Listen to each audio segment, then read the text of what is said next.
নমস্তে বাসুদেবায়। আজকের বিষয়টি গুরুত্বপূর্ণ হতে চলেছে। বৎসর হচ্ছে 2025, রাশি হচ্ছে কর্কট রাশি। কর্কট রাশির জাতক জাতিকাদের ক্ষেত্রে 2025 সালে অর্থনৈতিক অবস্থা কেমন হবে, কর্ম, শিক্ষা, স্বাস্থ্য, বিবাহ ও বিবাহিত জীবন নিয়ে আলোচনা করব। যেটুকু করব নিখুঁতভাবে করব, আপনারা ধৈর্য সহকারে ভিডিওটি দেখবেন। নমস্কার আমার প্রিয় দর্শক বন্ধুকে আমার আন্তরিক অভিনন্দন, শুভেচ্ছা ও ভালোবাসা জানাই। আমি আশা করি অনাদির আদি গোবিন্দের অশেষ করুণায় আপনারা সকলেই কুশলে আছেন। আমি কারো জন্মছক বা ন্যাটাল চার্ট নিয়ে বিচার বিশ্লেষণ করছি না। ঠিক 1/1/2025 রাত্রি 12টার উপরে যে গ্রহ সন্নিবেশের মাধ্যমে আমি বিচার বা ফলাদেশ করব, যেটা হচ্ছে জেনারেল প্রেডিকশন, এবং 2025 সাল আপনাদের ক্ষেত্রে কেমন যাবে সেটা নিয়েই বিস্তারিত আলোচনা করব। দেখুন, চন্দ্র দ্রুততম গ্রহ, সেই কারণে চন্দ্রের মাধ্যমে আমরা দৈনন্দিন বা প্রত্যেক দিনের রাশিফল বা সাপ্তাহিক রাশিফলের বিচার্য করে থাকি। এবং চন্দ্র প্রত্যেকটা রাশিতে 2.5 দিন এবং প্রত্যেক দিন এক একটি নক্ষত্র অতিক্রান্ত করে ফেলে। সেই কারণে চন্দ্রের মাধ্যমে আমরা প্রত্যেক দিন বা সাপ্তাহিক রাশিফলের বিচার বিশ্লেষণ করি। ঠিক রবিও প্রত্যেক মাসে এক একটি রাশিতে অবস্থান করে। সেই কারণে রবির মাধ্যমে আমরা যে মান্থলি ফলাদেশ করে থাকি বা মাসিক ফলাদেশ যেটা করে থাকি, সেটা রবিকে কেন্দ্র করে। ঠিক সেই রূপ বৃহস্পতি প্রত্যেক বৎসর এক একটি রাশিতে কিন্তু অবস্থান করে, বা বৃহস্পতির ট্রানজিটের উপরেই বাৎসরিক বা বার্ষিক রাশিফলের বিচার বিশ্লেষণ করা হয়ে থাকে। যেহেতু এই বৎসর তার সঙ্গে সঙ্গে রাহু, কেতু এবং শনি এই বছর কিন্তু ট্রানজিট করতে চলেছে। চারটি গ্রহ বৃহস্পতিকে নিয়ে ট্রানজিট করতে চলেছে। 2025 সাল কেমন হতে চলেছে আপনাদের, সেই নিয়ে আলোচনা করব। এরপরে গ্রহ সন্নিবেশে যাওয়ার পূর্বে এই কর্কট রাশিটি রাশিচক্রের মধ্যে চতুর্থতম রাশি, যেটা মায়ের কোল, এবং মায়ের কোলে শিশুরা সবাই কিন্তু আনন্দ উপভোগ করে বা সুখের জায়গা, এডুকেশনের জায়গা। এই অধিপতি গ্রহ চন্দ্র, এবং এই রাশিতে বৃহস্পতি তুঙ্গস্থ হয়, মঙ্গল এই রাশিতে নিচস্থ হয়। এর প্রতীক হচ্ছে ক্যাঁকড়া। ক্যাঁকড়া দেখবেন নিজের গর্তে থাকতে ভালোবাসে, কেউ এর পেছনে লাগলে কাউকে ছেড়ে কথা বলে না, তার দাঁড়াগুলো দিয়ে জাপটে ধরবার চেষ্টা করে। ঠিক এই রাশির জাতক জাতিকাদের মধ্যে কিন্তু এটা কিন্তু থাকেই। ঠিক 1/1/2025 যে আরম্ভ হচ্ছে বুধবার দিয়ে, এবং 25 সাল শেষ হবে বুধবার দিয়ে, এবং 1/1/2025 রাত্রি 12টার সময় যে লগ্ন উদিত হবে সেই লগ্নের হবে কন্যা লগ্ন, যার অধিপতি গ্রহ বুধ। তাই বুধের প্রাধান্য এই বৎসর কিন্তু কিছু না কিছু ভাবেই রয়েছে। আমি আচার্য কমল শাস্ত্রী প্রত্যেক বুধবার এবং শুক্রবার সন্ধ্যে 8:30 লাইভ অনুষ্ঠান নিয়ে উপস্থিত হই। ঠিক ওই সময় আমাকে ফোন করলে আপনারা নিজেদের ভাগ্য বিষয়ে জানতে পারবেন। তাছাড়া বিভিন্ন ধরনের ভিডিও আপলোড করে থাকি, সেগুলি পাওয়ার জন্য আমার চ্যানেলটিকে সাবস্ক্রাইব করে বেল আইকনে ক্লিক করে রাখুন। যখনই আমি লাইভ অনুষ্ঠান বা যে কোনো ভিডিও আপলোড করব, আপনাদের কাছে নোটিফিকেশন পৌঁছে যাবে। এরপরেই চলে আসছি 1/1/2025 গ্রহের সন্নিবেশ ঠিক এই রকম। দেখুন, মেষ রাশিতে কোনো গ্রহ অবস্থান করছে না। বৃষ রাশিতে বৃহস্পতি বক্রতা আরম্ভ করেছে 10/10/2024, বক্রতা ত্যাগ করবে 5/2/2025। বর্তমানে বৃহস্পতি রোহিণী নক্ষত্রে অবস্থান করছে। মঙ্গল অবস্থান করছে কর্কট রাশিতে 7/12/2024 তারিখে বক্রতা আরম্ভ করেছে, 25/2/2025 বক্রতা ত্যাগ করবে। বর্তমানে পুষ্যা নক্ষত্রে অবস্থান করছে।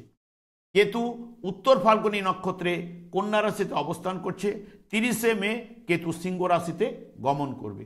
বুধ অবস্থান করছে বৃশ্চিক রাশিতে নিজের নক্ষত্রে অর্থাৎ জ্যেষ্ঠা নক্ষত্রে, এবং রবি এবং চন্দ্র অবস্থান করছে ধনু রাশিতে রবি পূর্বষাঢ়া নক্ষত্রে, চন্দ্র উত্তরাষাঢ়া নক্ষত্রে অবস্থান করছে।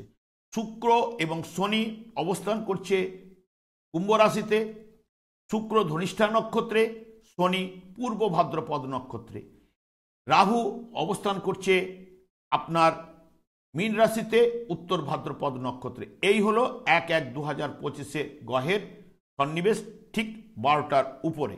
এখানে শনি যখন মার্চের 30 তারিখে গমন করবে আপনার মীন রাশিতে, এবং রাহুও এখানে 30শে মে মীন রাশি থেকে কুম্ভ রাশিতে গমন করবে। রাহুর সমসপ্তমে কেতুও থাকে, কেতুও 30শে মে সিংহ রাশিতে গমন করবে। বৃহস্পতি বর্তমানে রোহিণী নক্ষত্রে বক্রতার মধ্যে রয়েছে।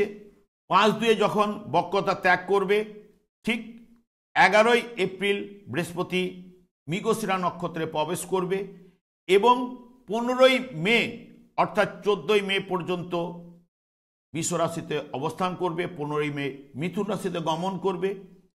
এখানে 5 মাস অবস্থান করার পর দ্রুত গতিতে কর্কট রাশিতে ঠিক 18ই অক্টোবর গমন করবে।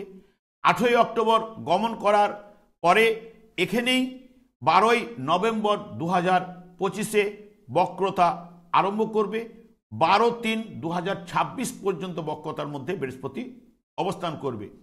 এখানে 18 প্রবেশ করার পরে ঠিক এখান থেকে 7/12 আবার কিন্তু মিথুন রাশিতে গমন করবে এবং শনি ঠিক মীন রাশিতে 14ই জুলাই 2025 বক্রতা আরম্ভ করবে।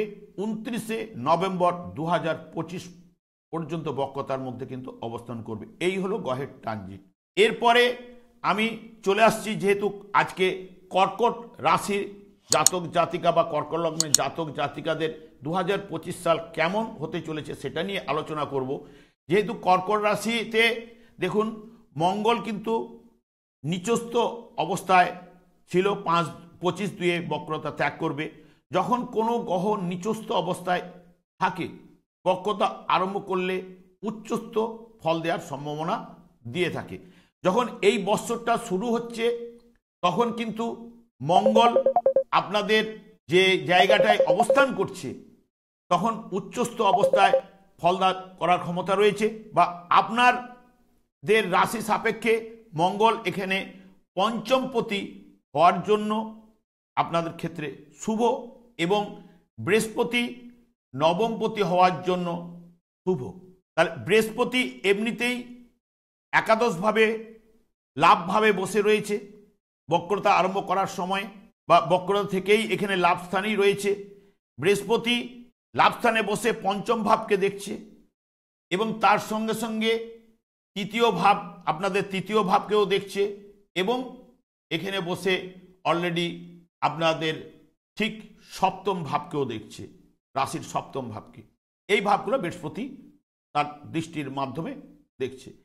কিন্তু এখানে হচ্ছে মেন মঙ্গল এবং বৃহস্পতি যেহেতু স্টার্টিংয়ে শুভ রয়েছে, 1/1/2025 শুভ রয়েছে। বৃহস্পতি বক্রতা আরম্ভ করেছে, যখন বক্রতা আরম্ভ করেছে বা বৃহস্পতি ঠিক এই জায়গাটাতে ততটা কিন্তু সুবিধাজনক ফল দিতে পারে না। এমনিতে রোহিণী নক্ষত্রে রয়েছে, রোহিণী নক্ষত্রে থাকার জন্য যেহেতু বিপদ নক্ষত্রে রয়েছে, না বদ নক্ষত্রে, মোটামুটি বিপদ নক্ষত্রে না বদ নক্ষত্রে রয়েছে, সেই কারণেই এখানে একটু ট্রাভেল দেবে। যখনই বৃহস্পতি মঙ্গলের নক্ষত্রে যাবে, মঙ্গলের নক্ষত্রে যাওয়া মানেই মঙ্গলের নক্ষত্রে যতদিন বৃহস্পতি অবস্থান করবে, অর্থাৎ এখানে মিনিমাম অবস্থান করবে ঠিক 11ই এপ্রিল থেকে 4/6/2025 পর্যন্ত বৃহস্পতি মঙ্গলের নক্ষত্রে থাকবে। তখন কিন্তু আপনারা শুভ ফল কিন্তু অতি অবশ্যই সব দিক দিয়ে পাবেন, কারণ দুটো শুভকারক গ্রহের হয়ে যাবে। এবং 11/4 মঙ্গলও কিন্তু বৃহস্পতির নক্ষত্রে থাকলেও মঙ্গল কিন্তু বৃহস্পতির নক্ষত্রে সেরকম কিন্তু ফল দিতে পারে না। মঙ্গল এখানে শনির নক্ষত্রে আপনাদের ক্ষেত্রে শুভ ফল কিন্তু আনবেই। সেই কারণে আপনাদের জায়গাটায় শনির নক্ষত্রে যখন যাবে তখন কিন্তু মঙ্গল শুভ ফল কিন্তু আপনাদের দেবে, কারণ এখানে বৃহস্পতি বা বুধের যে নক্ষত্র রয়েছে অশ্লেষা নক্ষত্র, এই দুটো নক্ষত্রের শুভ ফল কিন্তু আপনারা পাবেন না। তবে যখনই 30শে মার্চ যখন আপনাদের এই ঠিক নবম ভাবে যখন শনি এখানে গমন করবে, সেই দিন সব গ্রহগুলো কিন্তু এই জায়গায় হয়ে যাবে।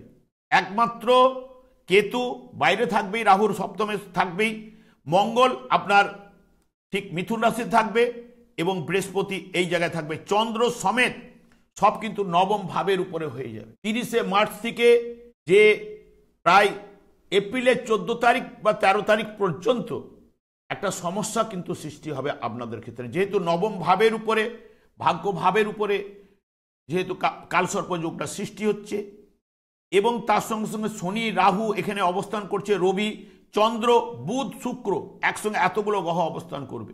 এই সময়টা আপনাদের ক্ষেত্রে সাবধানতা অবলম্বন আপনারা কিন্তু অতি অবশ্যই করবেন। এবং তার সঙ্গে সঙ্গে এটা যেহেতু পিতৃভাব, ভাগ্যভাব, পিতার দেখবেন ষষ্ঠ পতি, যে দ্বিতীয় পতি হচ্ছে এর ষষ্ঠপতি রবি, এর এখানে আপনার পিতার ক্ষেত্রে ষষ্ঠপতি রবি এইখানে অবস্থান করবে। তার পিতার দিক দিয়ে কোনো না কোনো শারীরিক ট্রাভেল বা টুকটাক এটা ওটা হওয়ার সম্ভাবনা কিন্তু রয়েছে। পিতার দিক দিয়ে কিন্তু আগে থেকেই আপনারা কিন্তু নজর রাখবেন, কারণ যেটা আমি বিচার করছি পুরো টোটাল কিন্তু শাস্ত্রমতে যেটুকু বলছে সেইটুকু মতেই আমি কিন্তু যাচ্ছি। তার সঙ্গে সঙ্গে এখানে দেখুন এবারে চলে আসছে একদম ট্রানজিটের অর্থের জায়গায়। আরেকটা ট্রানজিট নিয়ে বলি। 11ই এপ্রিল যে আমি বলেছিলাম যে বৃহস্পতি তখন মঙ্গলের নক্ষত্রে যাবে, মঙ্গলও কিন্তু বক্রতা ছেড়ে, তখন আমি বলছিলাম যে 30শে মার্চ থেকে এই জায়গায় থাকবে, ঠিক 3 এপ্রিল মঙ্গল কিন্তু আবার কিন্তু এই জায়গায় কিন্তু চলে আসবে। যখন নিজের রাশিতে আসবে মঙ্গলও থাকবে পুনর্বসু নক্ষত্রে, আর এখানে চন্দ্র কেতুর সঙ্গে যুক্ত হয়ে এই জায়গায় থাকবে, এই জায়গায় 5-5টা গ্রহ নিয়ে বসে থাকবে, রাহু শনি বুধ রবি এবং শুক্র। একমাত্র রবি থাকবে রেবতী নক্ষত্রে, আর আদার সব গ্রহগুলো থাকবে আপনাদের পূর্ব ভাদ্রপদ নক্ষত্রে। তাহলে পূর্ব ভাদ্রপদ নক্ষত্রের আরম্ভ হয়ে এই জায়গার উপরে যে দৃষ্টি বিনিময়, মঙ্গল অগ্নিকারক গ্রহ এবং ভারতবর্ষের ক্ষেত্রে যখন 15ই আগস্ট 1947 সালে 12টার সময় আমাদের দেশ স্বাধীন হয়েছিল, তার উপরে যদি আপনারা ছক করেন তখন দেখবেন আপনাদের কর্কট রাশি আমাদের ভারতবর্ষের জায়গাটা বেরোবে। ঠিক 11ই এপ্রিলের সময় বা এই যে মঙ্গল অগ্নিকারক গ্রহ বা যে কোনো দিক দিয়ে একটা ভারতবর্ষের উপরেও কিছু ট্রাভেল আসতে পারে, যে কোনো দিক দিয়ে। যেরকম আপনাদের আমি বলে গেলাম, সেটা ভারতবর্ষের ক্ষেত্রেও কিছু না কিছু হওয়ার সম্ভাবনা কিন্তু দিতে পারে। তবে এটা আপনাদের ক্ষেত্রে নবম ভাব, পিতৃভাব ইত্যাদি ইত্যাদি। এইবারে আমি চলে আসছি আপনাদের অর্থনৈতিক অবস্থাটা কেমন হবে। দেখুন আপনাদের অর্থনৈতিক যে ঘরটি হচ্ছে আপনাদের সিংহ রাশি, সিংহ রাশির অধিপতি গ্রহ রবি, সেই রবি কিন্তু আপনাদের ষষ্ঠভাবে রাশিপতিকে নিয়ে স্টার্টিংয়ে অবস্থায় বসেছিল। তাহলে এখানে যেরকম যে রাশিপতিও যেরকম ষষ্ঠভাবে বসেছিল, 1-6 অধিক শ্রম বা অধিক পরিশ্রম এগুলো বোঝায়। ষষ্ঠ ভাব রোগের জায়গা, টুকটাক রোগের জায়গাটাকে ইন্ডিকেট করবে, কারণ তখনও পর্যন্ত বৃহস্পতি কিন্তু দৃষ্টি কিন্তু পঞ্চম ভাব একাদশ ভাবের উপরে রয়েছে এবং ষষ্ঠপতি বৃহস্পতি। তাহলে ষষ্ঠভাবে রোগ দিলে রোগটাকে বৃহস্পতি নিরাময় করবে, এটা কিন্তু বলছে। তাহলে এখানে যতদিন 15/5 পর্যন্ত রোগের জায়গাটা হাইলাইট হবে না, তবুও অষ্টমে আপনাদের রাশির অষ্টমে কিন্তু শনি রয়েছে। অষ্টমে শনি থাকলে বাধা বিপত্তি এগুলো কিন্তু দেয়। এবং মঙ্গল রাশিভাবে বসে অষ্টম ভাবের উপরে দৃষ্টি দিয়েছে এবং নিজে পঞ্চমপতি এবং কর্মপতি। পঞ্চম ভাব যে কোনো খেলা ধুলা, শেয়ার মার্কেট ইত্যাদি ইত্যাদি, এবং তার উপরে এখানে সপ্তম ভাবে দৃষ্টি দিচ্ছে, অষ্টম ভাবের উপরে মঙ্গলের দৃষ্টি পড়ছে এবং রাশির একাদশপতি শুক্রের উপরে দৃষ্টি পড়ছে। তাহলে এখানে 5, 8, 11 বা এইগুলোকে ইন্ডিকেট করার জন্য হয়তো কোনো না কোনো ফাটকা বা ইত্যাদি ইত্যাদি থেকে হয়তো অর্থনৈতিক জায়গাটা কারো কারো ক্ষেত্রে আসার সম্ভাবনা কিন্তু দিতে পারে, বা শেয়ার মার্কেট থেকে বা এবছর শেয়ার মার্কেটে আপনাদের গেন ভালো হওয়ার সম্ভাবনা। কারণ যখন এখানে স্টার্টিং হচ্ছিল মঙ্গল কিন্তু নিচস্থ অবস্থায় রেট্রোগেট থাকার জন্য উচ্চস্থ ফলদান করার প্রবণতা কিন্তু দেবে, তারপরে সে নিচস্থ হয়েছে। কিন্তু এই রাশির ক্ষেত্রে তো শুভ কারক গ্রহ, তাহলে শুভ ফলটা দেওয়ার চেষ্টা করবে নিচস্থ থাকলেও। যেমন এখানে রেট্রোগেট থাকলো শুভ কারক, কিছুটা হলো হ্রাস পেলো, কিছুটা হলো ফল কিন্তু দেবে বৃহস্পতি। তাহলে এখানে অর্থনৈতিক জায়গাটা যেটা বলছে অধিক পরিশ্রমের মধ্যে অর্থনৈতিক জায়গাটা আসার সম্ভাবনা রয়েছে। এবং রবিও যেহেতু পূর্বসারা নক্ষত্রে রয়েছে, সেই শুক্র স্টার্টিংয়ে কিন্তু অষ্টম 6-8কে পাচ্ছে। 6-8কে মানে কোনো জায়গা থেকে একটা বাধা বিপত্তি, বা অনেক সময় এই যে কিছু কিছু জায়গা থেকে যে কালসর্পযোগ সৃষ্টি হচ্ছে, ঠিক তারপরে আবার যখন সৃষ্টিটা হবে আপনাদের কালসর্পযোগটা অষ্টম দ্বিতীয় ভাবের উপরে কালসর্পযোগটা সৃষ্টি হবে। ঠিক যখনই মে মাসের 30 তারিখে যখনই রাহু গমন করে কুম্ভ রাশিতে আসবে, বেশ কিছুদিন কালসর্পযোগ থাকবে। তার সঙ্গে সঙ্গে আপনার ভাগ্যের জায়গায় হয়তো আপনাদের শনির ঢাইয়া চলছে, এই মুহূর্তে 30 দিনের পরে ঢাইয়াটা কমে যাবে। কিন্তু ঢাইয়া চলুক যাই চলুক, আপনাদের জন্মছকে যদি শনি ভালো থাকে আপনারা ঢাইয়ার ফল অতটা কিন্তু পাবে না। যাদের রয়েছে তারা কিন্তু পাচ্ছে, নানা রকম ট্রাভেল টুকটাক এটা ওটা পাবে, কারণ এটা অষ্টম ভাব, বাধা বিপত্তি। কিন্তু অষ্টম ভাবের কারক গ্রহ কিন্তু অষ্টম ভাবে বসে রয়েছে, কিন্তু সেই কারণে কিছুটা বাধা বিপত্তি দিলেও এখানে যেই ফার্স্ট স্টার্টিংয়ে যে কম্বিনেশনটা তৈরি হচ্ছে সেখানে দেখাচ্ছে বাধা বিপত্তি দিল। এখান থেকে যেহেতু বৃহস্পতি শুভকারক পঞ্চম এবং একাদশ ভাবের উপরে, তার সঙ্গে তৃতীয় ভাব যোগাযোগের ক্ষেত্রেও, এবং এখানে সপ্তম আপনাদের রাশি সাপেক্ষে সপ্তম ভাবের উপরেও পাওয়ার বৃহস্পতির দৃষ্টি রয়েছে। এইগুলোর ক্ষেত্রে পজিটিভ রেজাল্ট কিছুটা বৃহস্পতি আনার চেষ্টা করবে। আপনাদের ফাটকা বা মৃত ব্যক্তির সম্পত্তি বা যে কোনো এইগুলো পাওয়ার সম্ভাবনা, যাদের কিছু না কিছু যাদের প্রাপ্তি যোগ বা ইত্যাদি রয়েছে তারা কিন্তু পাওয়ার সম্ভাবনা বা অর্থনৈতিক জায়গাটা ভালো হওয়ার সম্ভাবনা এগুলো কিন্তু দেখাচ্ছে। কিন্তু আবার কারো কারো ক্ষেত্রে যাদের শনি প্রচণ্ড ডিস্টার্বে আছে তাদের ক্ষেত্রে কিন্তু কিছু ঋণ ফিন করিয়ে দেবে, কারণ 2-8কে পাচ্ছে যখন ঋণ ফিন করিয়ে দেবে, কারণ এই জায়গাটায় থেকে দ্বিতীয়বার 30 তারিখের পরে যখন সরে যাবে এই জায়গায় কিন্তু আবার সব গ্রহগুলো 30 তারিখের পরে এখানে কিন্তু রাহু আসবে। রাহু অষ্টম ভাবে বসে দ্বিতীয় ভাবের উপরে কন্ট্রোল, এবং দ্বিতীয় ভাবে কেতু প্রবেশ করে যাবে 30 মে। কেতু প্রবেশ করলে আপনাকে যে কেতু অর্থনৈতিক দিক দিয়ে শুভ ফল দেবে তা কিন্তু নয়। কেতু এখানে উত্তর ফাল্গুনী নক্ষত্রে সেরকম ফল আপনারা পাবেন না। কেতু এখানে যে আর দুটো নক্ষত্র পূর্ব ফাল্গুনী এবং নিজের নক্ষত্রে কিন্তু শুভ ফল কিন্তু দেবে, অর্থনৈতিক জায়গাটা বাড়াবার চেষ্টা করবে।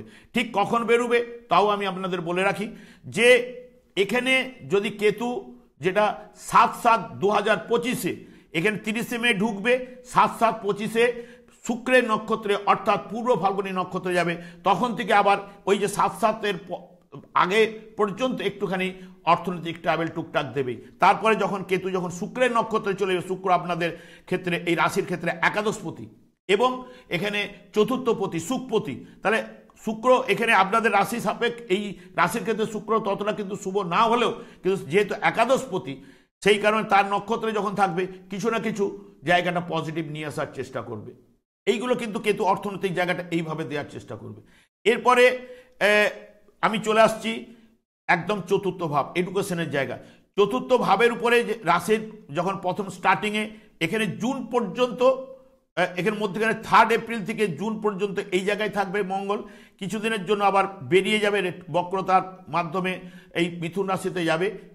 21শে জানুয়ারি পর্যন্ত এখানে ঢুকবে, তারপরেই কিন্তু আবার 3 এপ্রিল এই জায়গায় ঘুরে আসবে। 3 এপ্রিল থেকে আপনার জুন পর্যন্ত এই জায়গার মধ্যে মঙ্গল থাকবে। মঙ্গল এখানে চতুর্থ ভাবের দৃষ্টি পড়ছে এবং দশমপতি মঙ্গল এর ক্ষেত্রে শুভকারক গ্রহ, এবং বুধও এখানে আপনাদের ক্ষেত্রে তৃতীয় পতি পঞ্চমে বসে যা বুদ্ধির কারক গ্রহ বা বিদ্যার কারক গ্রহ বুধ পঞ্চমে বসে এডুকেশনের জায়গাটার উপরে কিছুটা না কিছুটা বুধ যেহেতু মঙ্গলের ঘরে বসে আছে, মঙ্গলের ঘরে বসে থাকলে সাধারণত টেকনিক্যাল লাইন ইত্যাদি ইত্যাদি। তৃতীয় ভাব চতুর্থে দ্বাদশ হওয়ার জন্য একটু বাড়ির থেকে দূরের দিকে এখানে ইন্ডিকেট করছে, কারণ বাড়ির থেকে দূরের দিকে যারা পড়াশোনা করছে বা যারা বিদেশে পড়াশোনা করছে এই তাদের ক্ষেত্রে কিন্তু শুভ জায়গাটা কিন্তু রয়েছে। কারণ হচ্ছে এখানে নবম ভাব হচ্ছে উচ্চশিক্ষা। নবমে যখনই শনি 30 দিনে ঢুকবে সে তো অষ্টমপতি, তাহলে অষ্টম ভাব এখানে নবমে দ্বাদশ হওয়ার জন্য কিছু না কিছু ট্রাভেল দেবেই এডুকেশনের জায়গাতে। উচ্চশিক্ষার ক্ষেত্রে তাদের ক্ষেত্রে তারা যারা বিদেশে পড়াশোনা করছে বা যারা যদি 30শে মার্চের আগে বিদেশ যাওয়ার একটুখানি যোগও রয়েছে, অনেকের ক্ষেত্রে যোগটা পাবেন, তারা যদি বিদেশে গিয়ে পড়াশোনার জায়গাটা তৈরি করে তাদের ক্ষেত্রে কিন্তু শুভ রেজাল্ট পাওয়ার সম্ভাবনা কিন্তু রয়েছে। চতুর্থ ভাবে এর অধিপতি গ্রহ প্রথমে স্টার্টিংয়ে কিন্তু অষ্টম ভাবে রয়েছে, তাই আগেই বলে দিচ্ছে একটা বাধা বিপত্তি কিছু না কিছু দেবে। একাদশ পতিও এখানে অষ্টম ভাবে, এখানেও অষ্টম একাদশ 4 8 11 যেহেতু অষ্টম ভাব পেয়ে যাচ্ছে, অষ্টম ভাব যে কোনো বাধা বিপত্তি দিলেও ফাটকা কিছু না কিছু দেয় অষ্টম ভাব, তাহলে ফাটকা থেকেও কিছু না কিছু সম্ভাবনা দিতে পারে। কারণ মঙ্গলের দৃষ্টিও কিন্তু এখানে পড়েছে, এখানে যেটা পড়েছে সেটাও কিন্তু ইন্ডিকেট করছে। তার সঙ্গে সঙ্গে বুধ পঞ্চম ভাবে বসে থাকা এবং পঞ্চম ভাবের উপরে এখানে যেহেতু বৃহস্পতির দৃষ্টিও বুধের উপরে পড়ছে, বুদ্ধিকারক বা মানে জ্ঞানকারক যে বৃহস্পতি তারও দৃষ্টি পড়ছে, তাহলে বুদ্ধি বা বিকাশ এইগুলো কিন্তু ঘটনা ঘটাবে। বুধ যেহেতু মঙ্গলের ঘরে বসেছে, মঙ্গল সাধারণত মঙ্গলের সঙ্গে বুধ কানেক্টেড করলে সাধারণত আপনাদের টেকনিক্যাল লাইনটা বেশি ইন্ডিকেট করে, ইঞ্জিনিয়ারিং লাইনটা, তাহলে তাদের ক্ষেত্রে শুভযোগ রয়েছে। তবে বাড়ি থেকে দূরের দিকে, কারণ তৃতীয় ভাব যেহেতু নির্দেশ করেছে বাড়ি থেকে পড়াশোনা করলে পড়াশোনা মনোসংযোগ বা ইত্যাদি আগ্রহ এইগুলো কিন্তু একটু কম হবে বাড়ি থেকে বাইরের দিকে। কারণ এখানে ঠিক আবার এসে যাবে কিন্তু দ্বাদশে আপনাদের বৃহস্পতি, দ্বাদশভাবে এমনিতে বৃহস্পতি শুভকারক গ্রহ হলেও এই যে ষষ্ঠ অষ্টম দ্বাদশ ভাব জ্যোতিষশাস্ত্রে কিন্তু অশুভ ভাব বলে ধরা হয়। তাহলে আপনাদের রাশির দ্বাদশে থাকা মানেই কিছু না কিছু প্রবলেম দেবে। তবে মঙ্গলের নক্ষত্রে আপনারা পজিটিভ রেজাল্ট পাবেন। এখানে 3টে নক্ষত্রে কিন্তু শুভ ফল দেয়, কিন্তু আপনারা কেন শুভ ফল পাবেন না?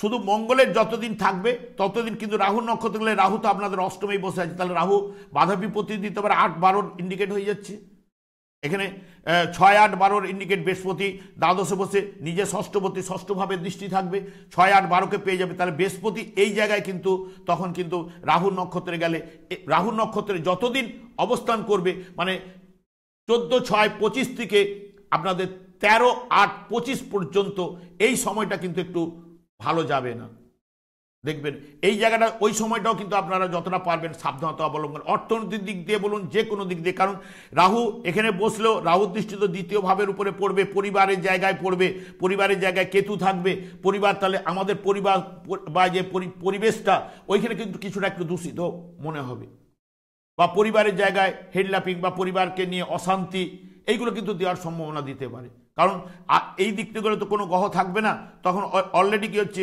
রাহু এই দিক দিয়ে যখন খেতে খেতে যাবে, রাহু আগে সপ্তম ভাবটাকে খাবে, রাহুর দৃষ্টি নবম ভাবের উপরে থাকবে, কিন্তু রাহু সপ্তম ভাব খাবে, তারপরে এইরকম ভাবে ষষ্ঠ ভাব, এই ভাব দিয়ে রাহু ঘুরবে, অলরেডি কিছু না কিছু প্রবলেম কিন্তু দিতে থাকবে।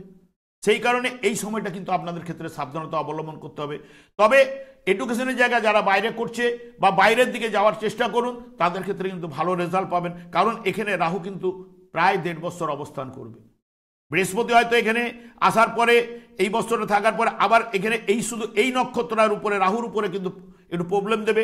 তারপরে বৃহস্পতির ঘরে এইখানে যখন ঢুকবে বৃহস্পতি, তখন আপনাদের তো রাশিতে ঢোকা মানে বৃহস্পতি এখানে তুঙ্গস্থ, আর পজিটিভ রেজাল্টগুলো আপনার কাছে আনতে থাকবে। কিন্তু এখানে ঠিক ঢুকবে 18-10 থেকে পজিটিভ রেজাল্ট পাবে। এখানে বক্রতা হলেও তবু রেজাল্ট পাবে। আবার এখান থেকে যখন এখানে যাবে বৃহস্পতি নক্ষত্রে কিছুটা পজিটিভ রেজাল্ট দেবে, কারণ ষষ্ঠ নবম ভাবের জন্য এখানে রেজাল্ট দেবে। কিন্তু এখানে রাহুর নক্ষত্রে যখনই গমন করে যাবে তখন কিন্তু আপনাদের কিছু না কিছু সমস্যার সৃষ্টি করবে। সেই কারণে ওই সময়টা আপনারা যতটা পারবেন সতর্কতা অবলম্বন। এইটা গেল চতুর্থ ভাবের পরে পঞ্চম ভাব, প্রেম প্রীতির জায়গা। যেহেতু বৃহস্পতি দৃষ্টি পঞ্চম ভাবে পড়েছে, প্রেম প্রীতি ভালোবাসা মধুর সম্পর্ক এগুলো দেবে। তবে যখন এখান থেকে যখনই বৃহস্পতি সরে যাবে ঠিক 15-5 পরে, তখনই কিন্তু প্রেমের জায়গার চিড় ধরবে। কারণ এখানে রাহু এখানে আপনার নবম ভাবে বসে, নবমের ভাবে বসে এখানে দৃষ্টি দিচ্ছিল পঞ্চম ভাবের উপরে। এই জায়গাগুলো কিছুটা দিয়েছিল, কিন্তু তাদের জায়গায় ব্রেকআপ হওয়ার সম্ভাবনা দিতে পারে। কারণ এখানে যখনই যাবে, কারণ এইখান থেকে দশম দৃষ্টি কিন্তু এখানে পড়ে আছে আপনার পঞ্চম ভাবের উপর শনির দৃষ্টি। 30 মার্চের পরে যখন এখানে যাবে তখন কিন্তু আপনাদের ষষ্ঠ ভাবের উপরে দৃষ্টি দেবে, 9-6 উপরে নবম ভাবে বসে শনির দৃষ্টিটা এখানে পড়বে। তাহলে এখানে কিছুটা সমস্যার সৃষ্টি করবে শারীরিক দিক দিয়ে শনি। সপ্তম ভাবের অধিপতি গ্রহ যেহেতু অষ্টমে স্টার্টিংয়ে বসে আছে, মার্চ পর্যন্ত একটা পারিবারিক সমস্যা ইত্যাদি দেবে। রাহু ঢুকলো একটা অষ্টমভাবে বসে দ্বিতীয়ভাবে পারিবারিক সমস্যা দেবে। তবে বিয়ের জায়গা কিন্তু আপনাদের চলছে, 15ই মে পর্যন্ত চলছে, তারপরে আবার স্টার্ট করবে কিন্তু আপনাদের 18-10-এর পর থেকে 7-12 পর্যন্ত আপনাদের বিয়ের যোগগুলো চলবে। তারপর আবার মধ্যিখানে কিছুটা দিন থাকবে না, তারপর আবার যোগগুলো আসবে, বিয়ের যোগগুলো আমি বলে গেলাম। তাহলে এমনি পরিবারে নিয়ে কিছুটা ঝঞ্ঝট, কারণ মাঙ্গলিক দোষ দিয়ে আপনাদের এই বছরটা শুরু হচ্ছে। তাহলে কিছু না কিছু সমস্যা পারিবারিক বা বিবাহিত জীবনে বা বিবাহিত লাইফে কিছু না কিছু সমস্যা, কারণ একাদশপতিও কিন্তু এখানে যেটা বসে আছে অষ্টম ভাবে বসে আছে। কিন্তু একাদশভাবে এখানে বৃহস্পতি 15 মে পর্যন্ত থাকছে, ততক্ষণ পর্যন্ত থাকবে ভালো, কিন্তু তারপর তো এখান থেকে সত্যি থাকবে সব গ্রহগুলো। যাকে স্টার্টিংয়ে যেহেতু অষ্টমভাবে একটু বাধা বিপত্তি আপনাদের ওই জায়গাটা রয়েছে, তবে সপ্তমের দ্বিতীয় পরিবারের প্রতি ভালোবাসা ইত্যাদি ইত্যাদি যে স্ত্রী থাকবে না সেটা নয়, সেটা থাকবার ইন্ডিকেট করছে। কিন্তু যেহেতু পরিবারে এখানে শনি যতদিন থাকছে, শনি কিন্তু পরিবারটাকে অতটা দেখতে পারে না, পরিষ্কার কথা। কারণ শনি হচ্ছে তার জীবনে দেখবেন বিবাহিত মানে তার স্ত্রী ওনাকেই অভিশাপটা দিয়েছিল, কারণ উনি দায়ী দায়িত্ববোধ মানে পরিবারের উপর দায়ী দায়িত্ববোধ নেই। কারণ ভগবান এমনভাবে এই মায়ার জগৎকে সৃষ্টি করেছে, এই মায়ার জগতের মধ্যে দেখুন 3টে গুণকে দিয়ে দিয়েছে। এই যে সত্য রজ তমগুণ, এই সত্য রজ তমগুণ হচ্ছে 3টে পার্সেন্টেজ। দেখুন সেই মতো প্রত্যেকে দেখবেন যাদের গ্রহ পজিশন ভালো রয়েছে তারা হচ্ছে সত্যগুণের মতো ফল পাবে, রজগুণ মধ্যম ফল পাবে, তমগুণ তার নিচস্থ ফল পাবে। এবং শনি হচ্ছে কর্মফলদাতা। কর্মফলদাতা পূর্বজন্মের কর্মফল নিয়ে আমরা জন্মগ্রহণ করেছি, তাহলে দেখবেন সেই জন্মগ্রহণ করার সময় ভগবান ঠিক শনিকে সেই জায়গায় কিন্তু অবস্থান করিয়ে দিয়েছে। কারণ আপনি যখন এই বিশ্ব ব্রহ্মাণ্ডের আলো বা যখনই বাতাস নিয়েছেন, তখনই যখন জন্মগ্রহণ করেছেন, সেই সময়টা শনিকে আপনাকে আপনার কর্মফল অনুযায়ী দেখবেন কোথাও না কারো অষ্টমভাবে, কারো ষষ্ঠভাবে, কারো পঞ্চমভাবে, তার ভালো রয়েছে পূর্বজন্মের কর্মফল পঞ্চমভাবে, এইভাবে বসিয়ে দিয়েছে। তাহলে শনি হচ্ছে কর্মফলদাতা। এবং এই যে আমাদের যেরকম আমি বললাম সত্য রজ তমগুণ, এখানে চর স্থির দায়িত্বগুলো রয়েছে। এই যে চর রাশিগুলো সাধারণত তমগুণের মধ্যে প্রায় পড়ে যায়, এইখানে দায়িত্বগুলো সব সত্যগুণের মধ্যে পড়ে যায়। এবং এখানে যখন দ্বাদশে যাবে কিন্তু বৃহস্পতি দায়িত্বকের হিসেবে যাবে, কিন্তু এই জায়গায় দ্বাদশভাবে রাশি সাপেক্ষে আপনার দ্বাদশভাবে কিছুটা নেগেটিভ ফল দেবে। কিন্তু বৃহস্পতি একমাত্র মঙ্গলের নক্ষত্রে থাকলে পজিটিভ কিছু, কারণ মঙ্গলের নক্ষত্রে থাকলে মঙ্গল তো আর এই জায়গায় থাকবে না, মঙ্গল তো ট্রানজিট করতে করতে যাবে। যখন শুভভাবে যাবে মঙ্গল, তাহলে অলরেডি পজিটিভ রেজাল্টগুলো আপনি বৃহস্পতির থ্রুতে কিছু না কিছু পাবেনই। এই হচ্ছে গেল ব্যাপার। বিবাহিত অষ্টম ভাব একটুখানি বাধা বিপত্তি এগুলো তো দিচ্ছেই, তবে 3, 8, 12কে কানেক্টেড করছে, যেহেতু তৃতীয় ভাবের উপরে দেখবেন এখানে যখন যাবে তৃতীয় ভাবের শনি, যখন এখানে 30 দিনের পরে যাবে 3কে পেয়ে যাবে, তারপরে নিজে অষ্টমপতি। এবং এইখানে ঠিক যখন আসবে দ্বাদশ ভাবের সঙ্গে অষ্টম ভাবের কানেক্টেড দেবে। বৃহস্পতি যখনই এখানে 15 মে আসবে, বৃহস্পতির দৃষ্টি পড়বে অষ্টম ভাবের উপরে, এবং অষ্টমে রাহু থাকবে, অষ্টমে 30 মের পর এখান থেকেও এখানে দৃষ্টিটা পড়বে। তাহলে 8, 12 একটা জায়গা কিন্তু দৃষ্টি বিনিময় হবে বৃহস্পতির সঙ্গে রাহুর। এবং এখানেও কিন্তু শনিও কিন্তু মানে রাহুর দৃষ্টিও কিন্তু শনির উপরে পড়বে, এবং শনি অষ্টমপতি। তাহলে এখানে 8, 9 ইত্যাদি ইত্যাদিগুলোকে পাবে, এবং 3, 8, 12কে পেয়ে যাবে এখানে দৃষ্টি শনির মাধ্যমে। 3, 8, 12কে যখন পাবে, রাস্তাঘাট সতর্কতা অবলম্বন এগুলো কিন্তু ওই সময়টা আপনাদের বেশ কিছুদিন করতে হবে। এবং তার সঙ্গে সঙ্গে এখানে ভাগ্যভাব নিয়ে তো আমি আলোচনা করে, ভাগ্যপতি যেহেতু একাদশে বসে আছে প্রথমের দিকে ঠিক আছে, কিন্তু 30শে মার্চ পর্যন্ত এইখানে 30শে মার্চের যে কম্বিনেশনে তৈরি হবে, সেই সময় থেকে 14ই জুলাই পর্যন্ত যতটা পারবেন সাবধানতা অবলম্বন করলে আপনাদের ক্ষেত্রেই ভালো। এবং যারা উচ্চশিক্ষার জায়গায় যাচ্ছে ইত্যাদিতে, তাদের ক্ষেত্রে বাইরে বিদেশের দিকে বা এগুলো আমি বলে গেছি, এগুলোকে যতটা মেনটেন করতে পারবেন ততটা ভালো। এবার কর্মভাব নিয়ে চলে আসি। কর্মভাবের অধিপতি গ্রহ স্টার্টিংয়ে কিন্তু রাশিতে বসে আছে, নিজে চতুর্থ ভাবে, পঞ্চম ভাবের উপর দৃষ্টি রয়েছে, সপ্তম ভাব এবং অষ্টম ভাবের উপরে দৃষ্টি রয়েছে। তাহলে এখানে বলতে যাচ্ছে যে স্টার্টিংয়ে বলতে যাচ্ছে দশমপতি যেহেতু মঙ্গল এখানে শনি নক্ষত্রে, তারপরে চলে যাবে আপনার বুধের নক্ষত্রে। মঙ্গল বুধের নক্ষত্রেও যেখানে কানেক্টেড, পঞ্চমভাবে বুধের সঙ্গে কানেক্টেড করছে, বুধ এই বছরের ক্ষেত্রে কিছুটা রোল করবে। সেই কারণে এখানে যেটা দেখাচ্ছে যে ব্যবসার জায়গাটা কিন্তু রয়েছে বা ব্যবসার উন্নতি রয়েছে, কিন্তু অধিক শ্রমটা করাবে, কারণ দ্বাদশভাবে তো বৃহস্পতি ঢুকবে, ষষ্ঠ ভাবের উপর দৃষ্টি দেবে। প্রচণ্ড পরিশ্রমের মাধ্যমে আপনাদের কিন্তু জায়গাটা, কাজকর্মের জায়গা বা চাকরির জায়গাটাও কিন্তু রয়েছে, বা বাইরের দিকেও চাকরির জায়গা রয়েছে, সেইগুলো কিন্তু অধিক শ্রম প্রথমের দিকে কিন্তু করাবেই। ঠিক বৃহস্পতি যখনই মে মাস থেকে ঢুকবে, মে মাস থেকে যখনই ঢুকবে অধিক পরিশ্রম, অধিক কাজকর্মের জায়গাগুলো খুলবে বা উন্নতি আসবে, কিন্তু প্রচণ্ড পরিশ্রমের মধ্য দিয়ে এইগুলো কিন্তু পাবেন। ঠিক একাদশপতিও যেহেতু শুক্র আপনাদের ক্ষেত্রে যতটা শুভ ইন্ডিকেট করছে না, যেহেতু এই রাশির ক্ষেত্রে কিছু না কিছু ট্রাভেল আপনাদের ক্ষেত্রে হয়তো দিতে পারে। যেই টাইমগুলো বলে গেলাম এই টাইমগুলো একটু মেনটেন করার চেষ্টা করবেন। তারপরে তো আমি সাপ্তাহিক রাশিফল তো ছাড়ি, তার সঙ্গে সঙ্গে মান্থলি রাশিফলে আমি কিন্তু যখন যখন ডিস্টার্বটা হবে তখন কিন্তু একদম পয়েন্ট আউট করে যাব। সেগুলোকে আপনারাকে এগুলোকে নজর রাখবেন, কারণ এটা একদম দেখুন জিসটাকে আপনাদের তুলে ধরেছি, যেটা হবার সেটা ধরে। আমি এখানে কোনো এক্সেস কোনো কথা বলিনি, তাহলে এক্সেস কথা বললে অনেক কিছু কথা আমরা না দেখেই বলে দেবো, সেগুলো বলে লাভ নেই।